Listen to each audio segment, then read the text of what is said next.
Good morning, about 5 to 7. You're watching Breakfast Television on City. Thanks for starting your day with us. Bartley Kives, Winnipeg Free Press reporter, joining us now to talk about some of the big headlines in the city, one of which a councillor asking for a pretty big grant. $28,000. Brian Mays, St. Vital councillor, rookie councillor, he's asking for 28 grand for Save Our Seine. That's an environmental group that looks after the trails along the Seine River, advocates for the protection of the forest and the riparian zones, that's the vegetation alongside the river. Tomorrow, Governance Committee, he's going to ask for permission to take part of his councillor ward allowance money and give it to this group.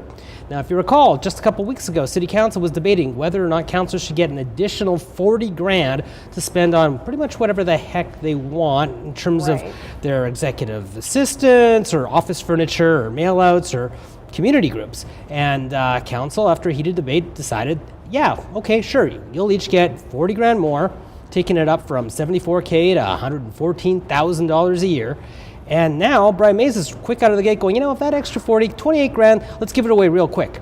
And that's a huge chunk of the 40. Yeah, I mean, it's in the grand scheme of a city grant, it's not that big, but yeah, it's most of the extra money. Right, so this would probably spark other groups to come forward in their own wards. Bingo. So what's going to happen is once all the small nonprofit groups that were, a couple $1,000s would make a really big difference. I would expect every one of them to be on the phone to the rest of the members of council, going, "Hey, you know, where's my money?" And this, in itself, there's nothing necessarily wrong about this, but it does reduce the sort of transparency when it becomes who can lobby most effectively for a small amount of money, and I don't think that was the intention of this, and it's not.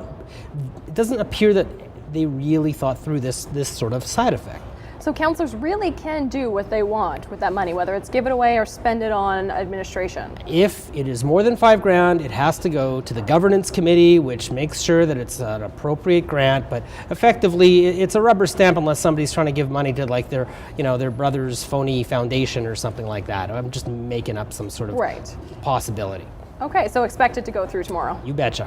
All right, then other councillors expect some phone calls. Yep. Okay, so big anniversary this year too. Yeah, this year is the 275th anniversary of the first European presence in Winnipeg. In 1738, La Vérendrye, the Quebec explorer, comes up the Red River and establishes Fort Rouge just south of where we are right now on the south bank of the Assiniboine. No one's exactly sure where, but somewhere like right across from where we're sitting here at the Forks.